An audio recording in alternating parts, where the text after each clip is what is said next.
Okay, welcome in. Brian Edwards, MajorWager.com, joining you from the Tap, the new sports book here at the Beau Rivage in Biloxi, Mississippi. As you can see in the background, you've got the betting board. This is a new multi-million-dollar place that has recently opened. They've actually got their grand opening on August 1st, as I'm coming to you on July 30th. Going to be meeting with Mr. Will Hall, the sportsbook director here in the next half hour, but we're going to knock out a quick Florida Gators 2019 betting preview right now. So let's start with last season. Dan Mullen, year one, an outstanding first season. Remember, the Florida Gators had gone 4-7 under McElwain previously. He'd been fired, and the Gators bounced back from a 4-7 record to go 10-3 straight up, 9-4 against the spread, a blowout win over Michigan in the Peach Bowl, a blowout win over Florida State, not only that ended a 5-year losing streak to UF's most bitter rival, but also sent the semis to a 5-7 record and missing a bowl game for the first time in 36 years. Also blew out Tennessee, also went to Mullen's old school in Starkville and beat a very good Mississippi State team 13-6 with defensive coordinator Todd Grantham dialing up the blitz with Donovan Steiner on 4th down to get the sack of Nick Fitzgerald to put that baby away. Gators showed some toughness too. They rallied from down 21-3 at Vanderbilt, got a little help by Keyshawn Vaughn getting injured there late first quarter, early second quarter, and he had been ripping UF's defense up. Rallied, not only beat Vandy, but covered with a late field goal, and also were down 31-14 to South Carolina in the third quarter and responded. And that really was the turnaround point for Feleipe Franks, who has really been the key. And Mullen did a phenomenal job coaching him up last year after he had a disastrous redshirt freshman campaign. So he finished the year 58.4 completion percentage, 2,457 passing yards, 24-6 TDI-NT ratio. Now, most impressive to me is he proved himself to be a willing and physical runner between the tackles. Before subtracting sack yardage, he had 501 rushing yards and 7 touchdowns. Really turned it around down the stretch. 4-game winning streak. He was the catalyst in the comeback against South Carolina. And down the stretch, the last 4 games, 8 touchdown passes, no interceptions, and 4 rushing touchdowns. So hopefully for Florida fans, Franks can take that big step, another big step forward as a 4th-year junior. He undoubtedly has the skill set to be an NFL quarterback. Great size, great arm. You saw that with the Hail Mary to beat Tennessee as a redshirt freshman.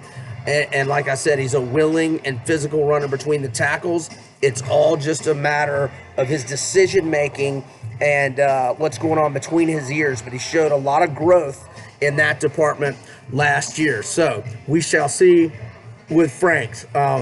If you trust Franks, then I don't really know as a gambler what you're concerned about with this Florida team other than the offensive line, inexperience and depth at the O-line. But every other position group, assuming you trust Franks, and I am, full disclosure, a UF alum and fan, been going to the Swamp since '81, so I don't know that I fully trust him, but I do trust Mullen as a play caller. And look, Franks has got all sorts of talent around him. Certainly the most talented and deepest wide receiver group Florida has had in at least a decade. Phil Steele ranks them in his national unit rankings 7th. You've got Jefferson, led the team in catches, receiving yards, and receiving touchdowns last year. You got Josh Hammond, you got Trayvon Grimes, you got Freddie Swain, Kadarius Toney, Tyree Cleveland. When Kadarius Toney and Tyree Cleveland don't start, you know you got depth and talent at that position. Jordan Scarlett gone. However, Lamical Perine will be the horse. Damian Pierce had an excellent true freshman campaign. Malik Davis has been outstanding as a freshman and sophomore. Unfortunately, he had season-ending injuries both seasons, but in 10 career games, he's averaged 6.4 yards per carry. So Florida is absolutely loaded. O-line being the concern. They cannot afford to have injuries there. They've got Nick Buchanan as the only starter back. Only 5 starters back on offense, but that's misleading. in my mind, because that's considering Jordan Scarlett a starter when Perine was the leading rusher.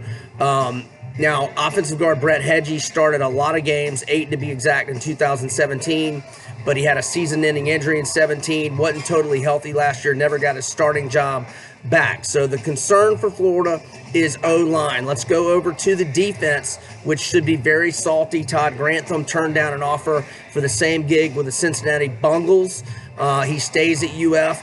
8 starters back on defense, a unit that allowed 20.0 points per game last year. But I say 8 starters back. In my mind, we could say 10 because Marco Wilson, who started all 11 games as a true freshman in 2017, he got hurt in week 2 against Kentucky, a torn ACL, out for the year. He's back, so I consider him a starter. That would be 9 starters. And then you got Jonathan Greenard, a transfer from Louisville that Grantham had recruited to Louisville in 10 career starts at Louisville, 70 tackles and 9.5 sacks. Very experienced along the D-line, Adam Schuler, Kyrie Campbell and company. You've got senior linebacker David Reese, 25 career starts to his credit, 228 career tackles, 13 TFLs, was second team All-SEC in 2017. Phil Steele ranks UF secondary number 5 in the country. I think it should be ranked a lot better than that, especially if Marco Wilson is back to his 100%, which all indications are that he will be. CJ Henderson is the star of this group at the cornerback slot opposite of Wilson. He is a first or second team All-American in every single preseason publication out there. He had 38 tackles, 3 sacks, 2 tackles for loss, 7 passes broken up, 2 interceptions, and a pair of QB hurries last year. At the safety positions, you've got Trey Dean, Brad Stewart. Stewart had the pick 6 against Joe Burrow and LSU to seal that one up late in the fourth quarter. I mentioned Donovan Steiner earlier, Jawan Taylor, Sean Davis. It's DBU, not in Red Stick. It's in Gainesville. Special teams will also be a strength for the Gators. Evan McPherson, the true freshman last year, made all 50 of his extra point attempts. He buried 17 of 19 field goals along of 45 touchbacks on 81 kickoffs. Phil Steele's Mags got him 3rd team preseason All-SEC place kicker. The punter, Tommy Townsend, Johnny's backup. Johnny with the Raiders, one of the best punters of all time in Gator history. Right there with Robbie Stevens, Ray Criswell. Those are the main 2 coming to mind right now. Tommy averaged 45.4 yards per punt last year. Freddie Swain, preseason 2nd team All-SEC punt returner in Phil Steele's mag. 3rd in the SEC in punt return yardage last year. 4th in average yards per return. Had an 85-yard punt return for a touchdown. Kadarius Toney returning kicks. Not great numbers last year returning kicks, but Kadarius Toney is a home run threat on any given touch. Let's get to Florida's gambling numbers. And here at the Beau Rivage, or the Tap book, if you will, Florida has 15-1 odds to win the national title. Okay, that is the worst price you will get on them. They are at 60-1 at Sportsbook, 45-1 at 5 Dimes, and I think most shops everywhere in Vegas have them at least 40-1 to win the SEC. It's 10-1 odds here at the Beau Rivage in Biloxi. It is plus 1365 at 5 Dimes at Offshore. It was 8-1 opening at the Westgate Superbook. I don't know if there's been movement on that. It's been about 2 weeks since then. To win the college football playoff at 5 Dimes, it's 45-1. I said 60-1 is the best price I've seen at sportsbook.ag. Okay, games of the year, and some of these lines differ. You need to shop around to get the best lines, especially for Florida.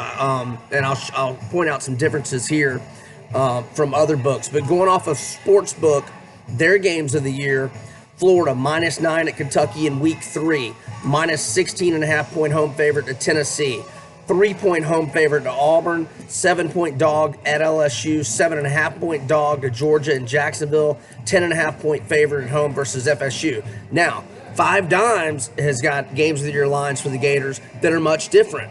Not -3 against Auburn like Sportsbook, -5 against Auburn, minus 4.5 at Missouri, and minus 13 against FSU rather than the 10.5 at Sportsbook. And I believe 10.5 might have been what the Westgate sent it out games of the year a week or two ago.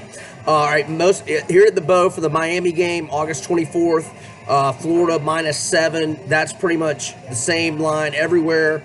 Although I know, at least as of yesterday, the Westgate was 6.5 and had been sitting alone at 6.5 for a good week or so with nobody else at 6.5. Globally offshore, the over-under for Florida-Miami is 50.5. Speaking of totals, the over went 8-4-1 for the Gators last year. It hit in the last 4 games and 6-1-1 in its last 8. If you want to read my article, MajorWager.com, I've got my handicappers take and my Florida preview. You can get all of Brad Power's thoughts on the Gators. In terms of schedule analysis, only one set of back-to-back road assignments. That's at LSU October 12th and at South Carolina October 19th. So that makes that an advantageous spot, if you will, for the Gamecocks. In terms of open dates, it's a wash for the Gators. Nobody has 2 weeks to prepare for Florida except for the 2 teams that share an open date with Florida. FSU and Georgia both get 2 weeks to prepare for the Gators. That's a wash, because likewise with UF. One more scheduling point. If you're north, what have you, and you think Orlando means neutral field for Florida and Miami, don't do that. I would guarantee you that at least 75% of the crowd will be Florida. Does that make it a full home field? No, but definitely don't think of it as a neutral game. Maybe not a full home game for Florida, but slightly tilted in terms of home crowd noise. And let's remember, it'll probably be Tate Martell going for Miami under center. It'll be his first career start, and the noise from Gator fans could be an issue for him. Final verdict, the win total at 9.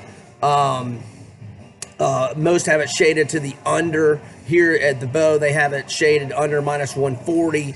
Over is plus 110. I know that the Westgate, when they opened a week and a half, 2 weeks ago, it was under minus 150, over plus 130. Now, I also saw a win total yesterday. It was actually at sportsbook.ag. They had it 8.5, the over being a minus 135 price. So I like a 1.5 game cushion. I'm confident Florida goes 10-2 in the regular season.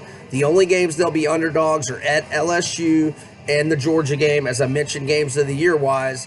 So the only way I would see that changing is maybe the at Missouri game, November 16th, if Florida's really banged up with injuries and Franks is struggling and Missouri and Kelly Bryant are really lighting it up.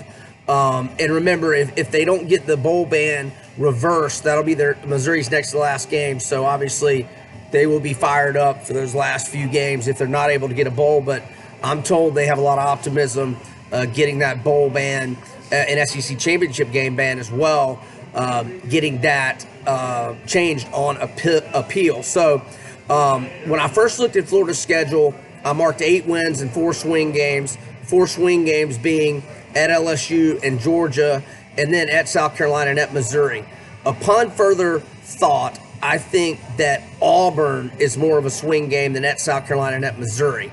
I say that because Auburn's got one of the best defensive lines in America, probably the best, and Florida's O-line is their issue, so I can see them getting pressure on Franks and potentially stuffing the run game. But looking at the schedule as it stands now, let's be clear, these things change during a football season.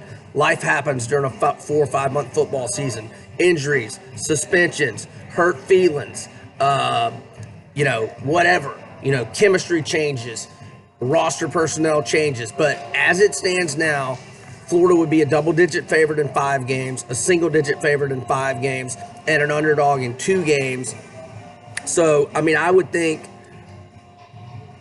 unless a big rash of injuries, I would think about 9-3 is the worst, Florida would do. I could see Auburn maybe upsetting Florida at home.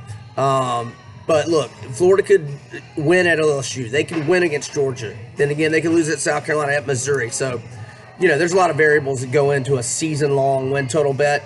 I lean over. If your number's 8.5, I say take the over, but not for a lot of risk because you got that minus 135 price that I mentioned at Sportsbook. Not many nuggets on the Gators other than plus 1084 in net yardage last year, plus 12 in turnover margin. In 4 road games, they went 4-0, both straight up and against the spread. They will not be a home underdog this year unless something happens bad for Florida and really good for Auburn before that game. But I'll nonetheless note that Mullen went 1-0 against the spread as a home dog with the Gators, and going back to his Mississippi State days, since 2013, he's 8-4 against the spread as a home underdog. In that same stretch, he's 10-5 against the spread as a road underdog. One book has odds for Feleipe Franks to win the Heisman, and that would be 5 dimes, Franks at 125-1. Here at the Beau Rivage, he's a part of the 20-1 odds field bet. I'm Brian Edwards, MajorWager.com, your 2019 Florida Gators betting preview from the Tap Sportsbook here in Biloxi, Mississippi. Thanks for joining me. Over and out.